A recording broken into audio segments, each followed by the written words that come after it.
아, 대학들의 이 모토와 상징들에 보면 오늘 저희들이 읽은 요한복음 8장 32절의 말씀을 많이 차용해서 사용합니다. 예를 들면 세계에서 가장 유명한 대학인 미국의 하버드 대학교의 경우에도 진리가 너희를 자유롭게 하리라 라는 이 말씀에서 진리 부분을 라틴어로 베리타스라고 하는데, 하버드 대학교에서 사용하는 대학 상징 마크가 바로 베리타스, 그것이 문장 안에 담겨 있습니다. 그리고 우리나라의 서울대학교도 진리는 나의 빛이라는 뜻을 가진 베리타스 룩스 메아라는 라틴어가 서울대학교 상징 마크 안에 그 라틴어가 이렇게 기록되어 있습니다.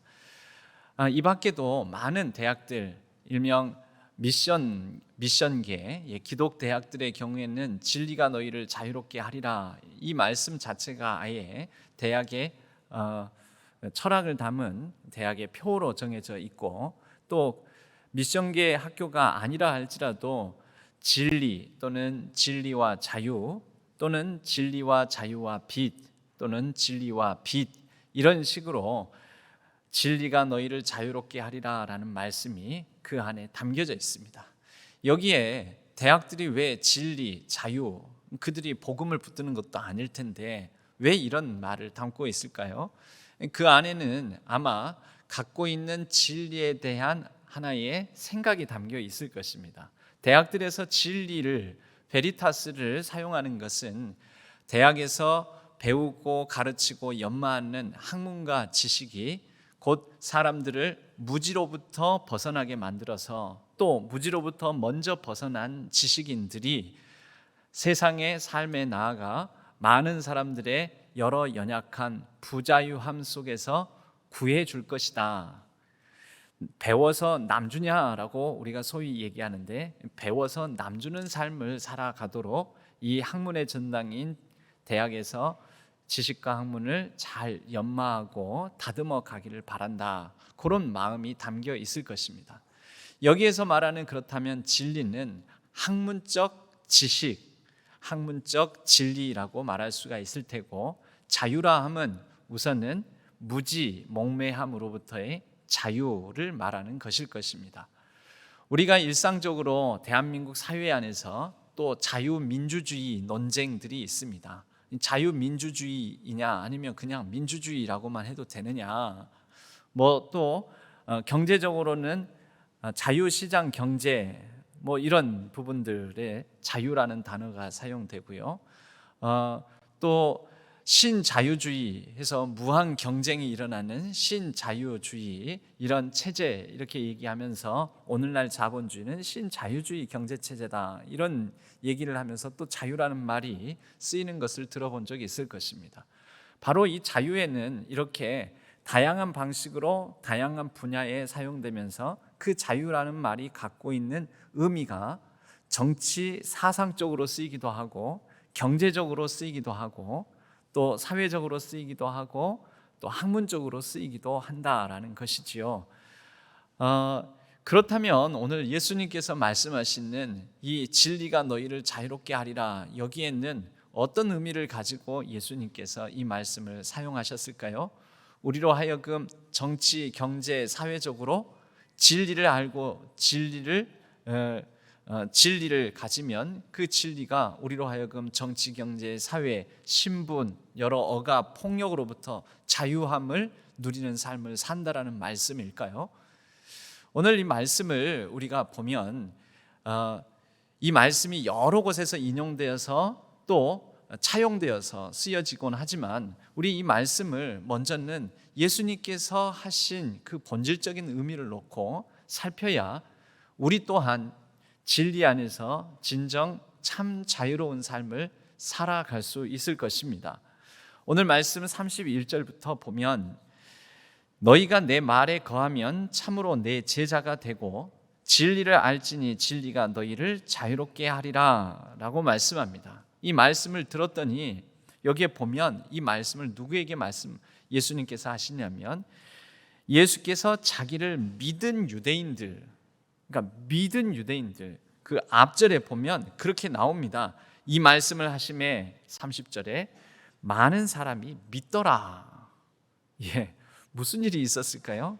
예수님께서 나는 세상의 빛이다 라고 말씀하시면서 여러 대화를 나누는 중에 예수님께서 이제 인자가 들린 후에 그때 내가 그인 줄 알고 스스로 아무것도 하지 아니하고 오직 아버지께서 가르치신 대로 하나님의 뜻을 따라 이 땅에 오셔서 이 땅에서 하나님께서 하시는 일을 하는 분이다 라고 그렇게 가르쳐 줍니다. 그랬더니 믿더라.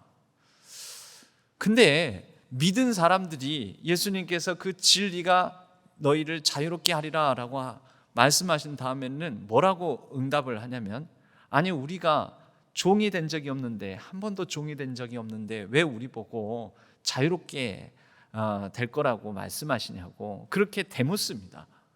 그 말은 이 유대인들의 정체성에는 우리는 아브라함의 자손이요, 아브라함의 자손으로서의 정체성을 가지고 있는 우리는 비록 정치, 사회, 경제적으로 로마의 지배를 받고 다스림을 받고 있다 할지라도 우리는 아브라함의 자손으로서 우리는 자유인으로서의 정체성을 가지고 있는데 왜 진리 안에 거하면, 진리를 알면 자유롭게 된다라고 얘기하느냐고. 우리가 종입니까? 우리 종 아닙니다. 우리는 종이라는 생각 한 적도 없습니다. 이런 얘기를 하는 거죠. 그랬더니 예수님께서 그 다음 말씀에 34절 예수께서 대답하시되 진실로 진실로 너희에게 이르노니 죄를 범하는 자마다 죄의 종이라. 그러니까 예수님께서 말씀하시는 이 자유, 반대로 부자유함은 무엇으로 인한 부자유함인가? 죄로 말미암은 부자유함이라는 것입니다. 그럼 여기에서 우리는 또 죄란 무엇인가라는 생각을 해봐야 되겠죠. 성경이 말하는 죄는 어떤 범죄하는 것, 거짓말하는 것, 남 속이는 것, 남의 것 빼앗는 것, 또 다른 사람을 증오하고 무시하거나 이렇게 하는 이런 죄들, 즉 우리가 스스로 행하는 죄들을만 가지고 성경이 죄라고 얘기하는 것이 아닙니다. 성경이 말하는 죄는 하나님의 목적, 하나님의 뜻, 하나님의 가지신 인생을 향한 하나님의 궁극적인 목적에서 벗어남, 관역으로부터 벗어남, 히브리어로는 하마르티아라고 합니다. 관역을 화살이 비껴나면은 관역을 벗어나면은 그냥 화살은 다른 데로 엉뚱한 곳으로 날아가 버리는 것이죠. 관역을 벗어난 상태를 죄라고 합니다. 하나님을 벗어난 상태, 하나님이 뜻하신 바를 벗어난 상태, 하나님께서 인생을 이 세상에 보내신 목적을 벗어난 상태, 하나님께서 각 사람에게 살라고 하시는 그 삶을 제대로 살아내지 못하는 상태, 하나님이 주인이신데 주인 되신 하나님을 인정하지 못하고 하나님을 벗어나 내가 내 인생을 내 주장과 내 느낌과 내 감정대로 내 마음대로 살려고 하는 상태, 모두 다 관역을 벗어난 상태입니다. 그 상태를 죄라고 합니다. 바로 그 상태를 벗어나 있는 그러한 죄의 종인 사람들에게 36절에 그러므로 아들이 너희를 자유롭게 하면, 그 예수님께서 오셔서 하나님의 아들 되신 그분께서 우리 가운데 하나님께서 계획하신 일을 하시고, 그것이 무엇입니까? 십자가에 달려 인자가 들리는 일, 십자가에 달려 죽으신 일, 우리를 위해서 바로 아들이 너희를 자유롭게 하면 너희가 참으로 자유로우리라. 여러분, 그렇다면 이 36절과 32절은 그대로 대응되지 않습니까? 진리를 알지니 뭘 보고요? 하나님께서 예수 그리스도를 통하여 이 땅에 오셔서 하신 일을 보고 알지니, 알게 되면 진리가 너희를 자유롭게 하리라. 진리는 누구입니까? 36절 아들이 너희를 자유롭게 하면, 곧 진리는 아들 예수 그리스도를 뜻하는 것이지요. 성경은 특히 요한복음은 아주 분명하게 말씀합니다. 무엇이 진리인가? 빌라도도 요한복음 18장에 보면은 예수님을 신문하면서 묻지요. 진리가 무엇이냐? 진리가 무엇이냐? 예수님이 빌라도에게도 해줄 수 있는 말 보여줄 수 있는 것, 내가 그니라. 예수님이 진리라는 것이죠. 바로 예수님, 그분을 보면 무엇을 볼 수 있습니까? 하나님께서 우리 모든 만물과 모든 인생, 우리 사람들을 위해서 하신 일을, 무엇을 하시고 무엇을 하실지를 우리는 알 수 있고 볼 수 있는 것이죠. 이것이 진리입니다. 그리고 이 진리를 알고 이 진리를 따라 살아가면 자유롭게 된다라는 것이죠. 무엇으로부터요? 인생의 방향 잃은 삶이, 또 인생의 내 느낌과 내게 주어진 상황에 따라 그 상황에 얽매이고 굴복되는 삶이, 그렇게 세상적 편견과 인식에 사로잡혀 사는 삶이 그리스도 예수 안에서 자유함을 누리고 평안함을 누린다라는 것입니다. 우리는 이 진리가 자유롭게 된다라고 할 때 이 진리에서 자유까지 이 과정들을 그냥 단번에 한 번에 순식간에 일어나는 것으로 생각합니다. 즉, 예수 믿고 난 구원 받았네, 예수 믿었으니 내가 예수를 나의 구주로 영접했다고 하면 그 순간 다 끝나는 것으로 압니다. 그러나 여러분, 이 땅에 무너지고 망가지고 깨어지고 죄의 유혹이 많고 또 불의의 사고가 있고 나도 전혀 생각지도 않은 여러 재난들이 가득한 곳에서 우리들은 얼마나 많은 예측하지도 못한 상황들에 처하면서 그 상황 속에서 여러 가지 내 주관적인 느낌과 생각과 감정을 따라서 살아갈 때가 얼마나 많습니까? 자유합니까? 자유하지 못하지 않습니까? 여러분, 그래서 진리에서 자유까지 이르는 데에는 사실은 우리가 무시하고 있는 여러 단계가 있다라는 것입니다. 진리는 무엇입니까? 여러분, 성경을 읽으면 읽을수록 하나님께서 예수 그리스도를 통해서 하신 일들을 우리가 성경을 통해서 읽고 깨닫고 배우고 알면 알수록 우리는 진리에 관한 여러 진술들, 고백들을 이렇게 만들어낼 수가 있습니다. 흔히 우리가 하는 얘기로 하나님이 나를 사랑하신다, 하나님의 사랑, 우리는 성경을 보면서 예수 그리스도의 우리를 향한 희생과 헌신을 보면서 하나님의 사랑을 보는 거죠. 그런데 그 하나님의 사랑이 여러분들에게는 삶에 영향을 미칩니까? 안 미칩니까? 진리는 분명히 존재하고 진리는 이미 하나님께서 이루셨고 행하셨는데, 진리는 별도로 따로 있는 것은 혹시 별도로 따로 두고 있는 것은 아닙니까? 여러분, 그래서 진리가 진리되기 위해서는 진리가 믿음이라는 우리의 반응을 통하여 그 진리가 우리 안에 들어와야 됩니다. 진리에는 세 가지의 자녀들이 있습니다. 진리의 아들들이 세 자녀들이 있는데, 진리의 세 자녀들은 진심, 진정성, 그리고 진실입니다. 다 진실이죠. 아들이니까 그 성을 그대로 따라가는 거죠. 그럼 진리의 세 자녀들의 모습은 어떻게 드러나는가? 진심. 여러분, 하나님이 나를 사랑하신다, 이걸 진심으로 받아들이십니까? 진심으로? 하나님이 나만 아니라 너도, 저 다른 사람도, 나와 스타일이 안 맞는 사람도, 내가 싫어하는 사람도, 나랑 의견이 다른 사람도, 나랑 피부색이 다르고 생긴 모양이 다른 사람도, 저 사람도 사랑하신다. 그럼 진심으로 받아들이십니까? 이 진심으로 받아들이는데 믿음이 필요하죠. 우리에게 주어진 상황은 나 저 사람 싫어, 나 하나님 나 안 사랑하는 것 같아. 아니, 그렇다면 내가 왜 이런 불의의 사고를 당하고 불치병에 걸리고 이런 실패를 경험하고 어떻게 내가 이렇게 비참하게 살아갈 수 있어? 다 나보다 더 잘나고 똑똑해서 잘 살아가는데 나만 이렇게 불행한 것 같잖아. 나보다 더 잘 나가는 사람 보면 열등감이 무엇입니까? 감이죠. 감, 느낌, 감정, 생각. 나보다 좀 못한 사람들 보면은 우월감이 느껴지고, 여러분, 그것도 뭡니까? 감이죠. 느낌, 감정, 생각. 누구 생각이요? 내 느낌. 근데 이 생각은 내 혼자 생각한 거야? 아니면 이 세상 속에 살아가다 보니까 세상 문화가 나에게, 세상 문화가 기준이 되어서, 세상 가치관이 기준이 되어서 내게 주는 느낌과 생각일까요? 세상 문화가 주는, 세상의 논리가 주는 느낌과 생각 아닙니까? 여러분, 이것은 믿음으로 우리가 살아가는 게 아니지요. 하나님이 나를 사랑하신다? 그렇다면 나보다 더 잘 나가고 똑똑한 사람들 있고 잘 사는 사람들이 있다 할지라도 내 그 안에서, 그 앞에서 내 자신을 비하하거나 열등하게 느끼지 않으리. 여러분, 이게 믿음을 가지고 행하는 모습인 것이지요.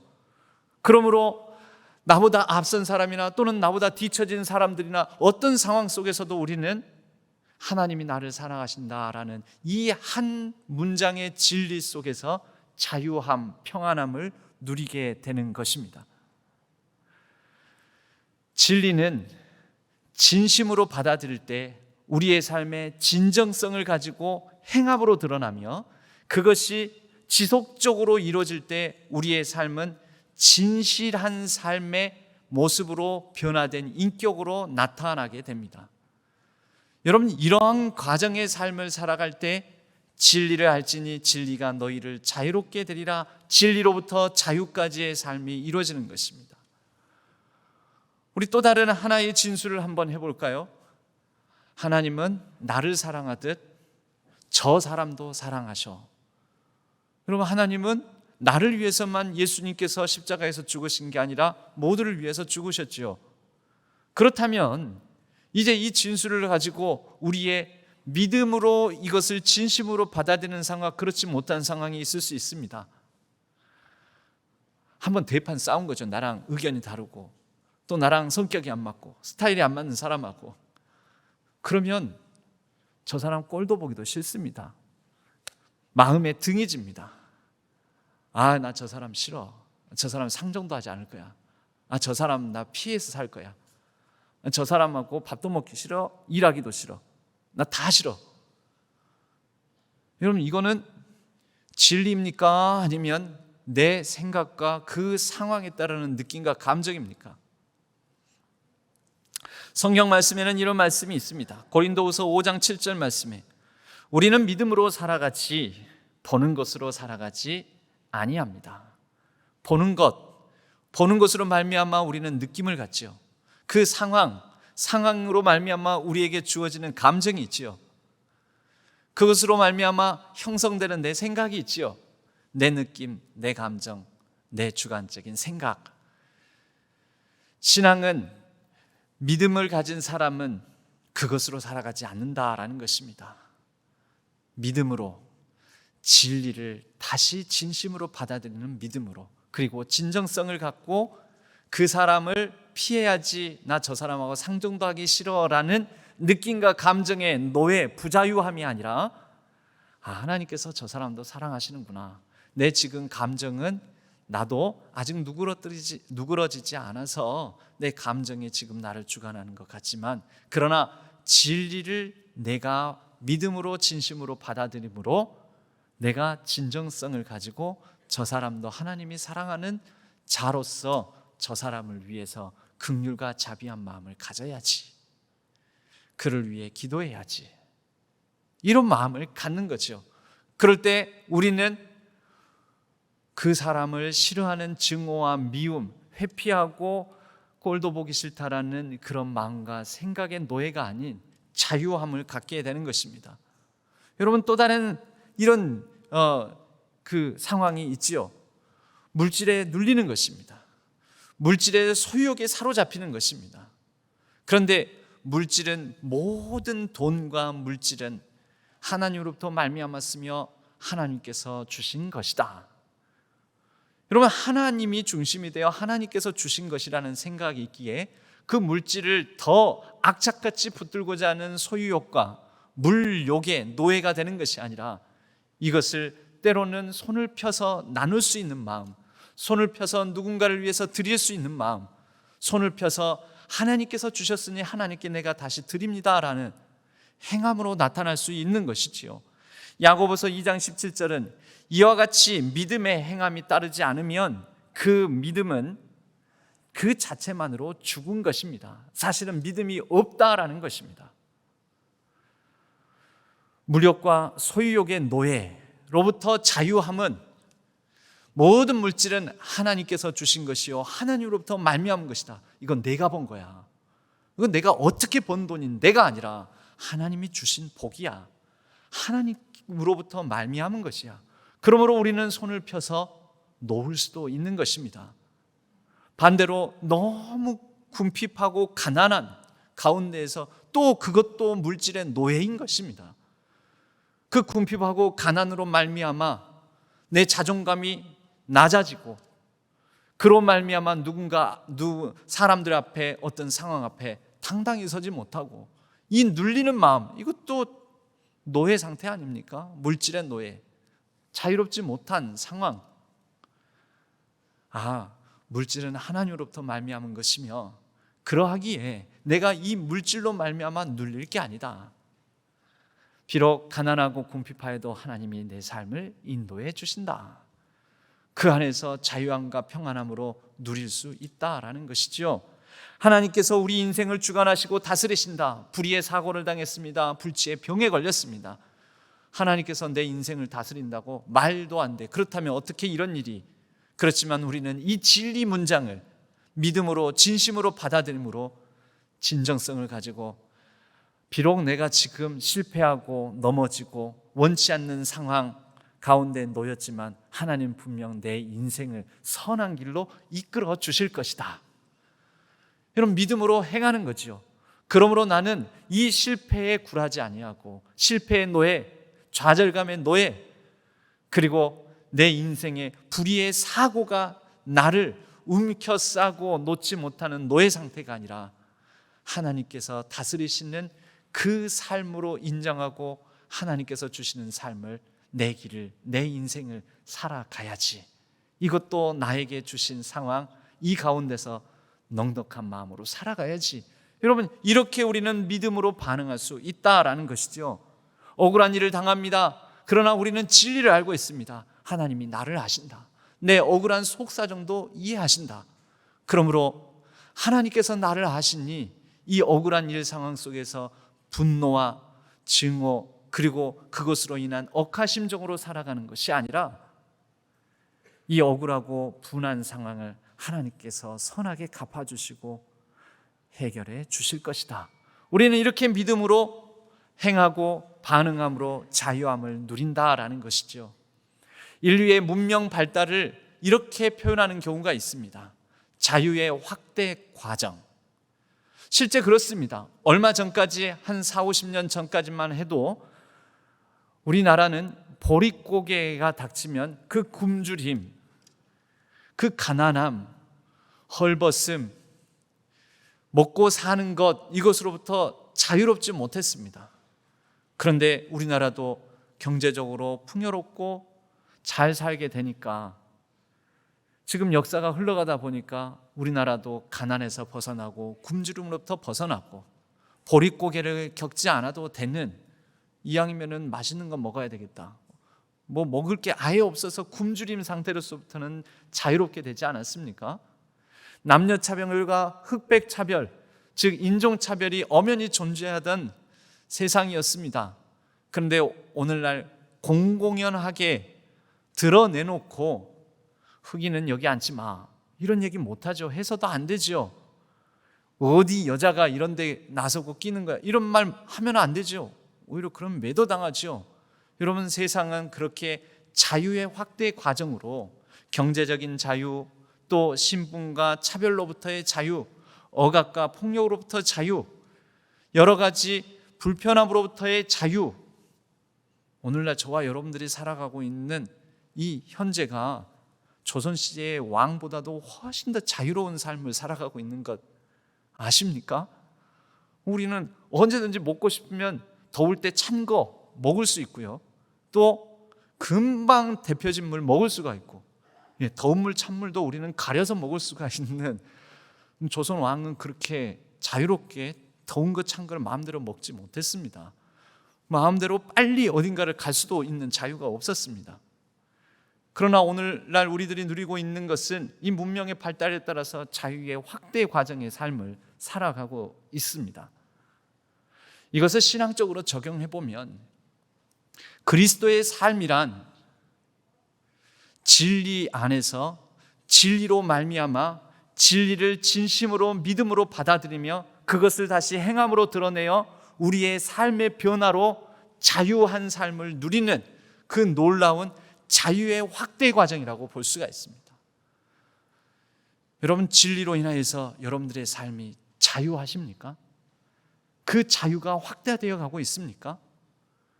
그래서 여러분들의 삶에는 그런 놀라운 진심과 진정성을 가진 진실된 삶의 변화로, 야, 저 사람은 저렇게 힘든 상황 속에서도, 저 사람은 저의 불의의 사고를 당한 상황에서도, 저 사람이 그렇게 모욕적인 일을 당하는 상황에서도, 저렇게 불행할 것 같은 삶의 처지 속에서도 대단하다, 와, 멋지다, 와, 훌륭하다. 그건 저 사람이 믿음을 가지고 있어서 그러나 봐, 신앙 때문에 그러나 봐. 여러분, 이러한 자유가 확대되어 가는 삶을 살아가고 있습니까? 아니면 자유가 점점 더 오그라지고 부자유한 삶을 살고 계십니까? 바라기는 여기에 있는 우리 모든 성도님들이 신앙 안에서, 믿음으로, 진리 안에서, 예수 그리스도 안에서 자유의 확대되는 과정의 삶을 살아가시기를 주님의 이름으로 간절히 축복합니다. 여러분, 그러면 이제 이 이후부터는 사도 바울의 이 고백과 같은 단계로 나아가게 됩니다. 고린도전서 9장 19절에 보면 내가 모든 사람에게 자유로우나 스스로 모든 사람에게 종이 된 것은 더 많은 사람을 얻고자 함이라. 또 바울은 갈라디아서에서 이 자유에 대해서 또 이렇게 얘기를 합니다. 형제들아, 너희가 자유를 위하여 부르심을 입었으나 그러나 그 자유로 육체의 기회를 삼지 말고 오직 사랑으로 서로 종 노릇하라. 온 율법은 내 이웃 사랑하기를 내 자신과 같이 하라 하신 한 말씀에서 이루어졌나니. 여러분, 자유하면 자유에 대해서 두 가지를 생각해야 됩니다. 무엇으로부터의 자유, 우리의 상황, 내 느낌, 내 감정, 내 주관성으로부터의 자유, 죄로부터의 자유, 하나님의 표적을 벗어난 것으로부터의 자유. 그런데 이 자유는 이렇게 벗어나고 난다면 어딘가로 향해 가야 됩니다. 우리를 자유롭게 하신 예수 그리스도의 그 사랑과 은혜 안에서 우리는 이 자유로 말미암아 이제 스스로 삶과 자신의 자유를 제한할 수도 있는, 서로 사랑으로 종노릇하는 단계로 나아가게 된다라는 것이죠. 여러분, 제가 젊었을 때, 지금도 젊지만 더 젊었을 때 한 20여 년 전쯤 유행했던 대중가요가 있습니다. 그 G.O.D라는 그룹이 있었는데요, G.O.D라는 그룹이 불렀던 노래 중에 우리 어머님은 짜장면이 싫다고 하셨어, 이런 가사가 나옵니다. 들어본 적이 있으십니까? 예, 우리 어머님은 짜장면이 싫다고 하셨어, 어머님은 짜장면이 싫다고 하셨어, 야야야 그렇게 살아가고, 그런 이제 가사가 있는데, 여러분, 어머니가 진짜 짜장면 싫은 겁니까? 근데 왜 짜장면 싫다고 하셨을까요? 짜장면 먹을 수 있는 자유가 있는데. 자식 앞에서, 야, 어른이, 내가 어른이니까 어른으로서 그거 사 먹을 수 있는 자유가 아이들보다는, 자녀들보다 있잖아요. 근데 그 자유로 어려운 형편에서는 다 먹을 수 없다면 이건 너 먹어라 하고, 자식 먹어라 하고 자기 자유를 제한하고 먹을 수 있는 자유를 내려놓고 섬기는 거잖아요. 사랑으로 종노릇하는 거. 우리 어머님들은 보통 생선 대가리를 좋아하십니다. 진짜입니까? 생선 대가리에 먹을 게 그렇게 많습니까? 닭을 한 마리 삶으면 닭 한 마리 가운데서 닭발을 우리 어머님은 좋다고 하십니다. 모가지를 좋아하십니다. 그거 진실입니까? 진리입니까? 진심입니까? 진정성이 있습니까? 그럼 거짓말입니까? 아닙니까? 어떻습니까? 여러분, 이것이 바로 무엇으로부터의 자유 이후에 무엇을 위한 자유를 사용하시는 거죠. 자녀들을 위해서, 가족을 위해서, 모든 구성원들을 위해서 스스로를 내려놓는 자유. 그 비움의 공간만큼 가득 채워지는 게 무엇입니까? 가족과 자녀들을 위한 사랑이 채워지는 것이죠. 우리 주 예수 그리스도께서 그만한 능력이 없으셨습니까? 오병이어로 5천 명을 먹이신 능력의 주님께서 십자가에서 그 모진 고난과 모욕을 당하실 때 금방이라도 내려와서 이놈의 자식들, 내가 너 나한테 뭐라고 하는지 내가 다 들었어. 내려와서 한번 싸대기 한번 치고 다시 하겠습니다 하고, 여러분 그럴 수 있지만, 그럴 수 있는 능력의 주님이시지만 하지 않으셨습니다. 자기를 비우셨습니다. 전능을 비우셨습니다. 전지를 내려놓으셨습니다. 전지전능하신 그분이 십자가에서 가장 밑바닥 인생처럼 장미꽃이 사람들에게 짓밟힐 것처럼 짓이겨지신 것은 그 격차만큼 우리를 향한 하나님의 사랑으로 채우시기 위함이었습니다. 사랑으로 서로 종 노릇하다. 여러분, 이것은 그리스도 예수 안에서 우리를 향하여 먼저 몸소 진리와 사랑을 보여주신 그분을 믿음으로, 그 진리에 붙잡힘 당함으로 우리가 자유함을 누리는 모두가 기꺼이 나도 누군가를 위하여, 주님을 위하여, 주님의 영광 위하여 내 능력을, 내 자유를 제한하고 비우는 것입니다. 사랑하는 우리 신안의 모든 성도님들, 여러분들은 복음 안에서 자유인입니다. 여러분들은 다 할 수 있습니다. 짜장면 먹을 수 있습니다. 생선 대가리 싫다고 말할 수 있는 자유도 있습니다. 그러나 여러분에게 주어진 삶 속의 상황 속에서 여러분들이 섬겨야 될 대상을 놓고, 여러분들에게 주신 그 상황과 현장 속에서 하나님이 주신 마음으로 인하여서 여러분들에게 주신 그 복된 자유를 제한하고 내려놓음으로 그 가운데 더 많은 사람을 얻고 더 풍성한 생명이 깃들게 하는 하나님 나라의 역사를 이루어 가시기를 간절히 축복합니다. 저와 여러분을 통하여 하나님께서 하나님 나라의 풍성한 진실한 열매를 맺게 해주실 줄로 믿습니다. 저와 여러분의 삶에 하나님의 그 진리가 임하여 그 진리로 말미암아 우리가 복된 자유를 누리고, 그 자유로 말미암아 서로 사랑으로 종 노릇하는 우리 주 예수 그리스도를 닮은 온전한 복된 삶이 펼쳐지기를 주님의 이름으로 간절히 축복합니다.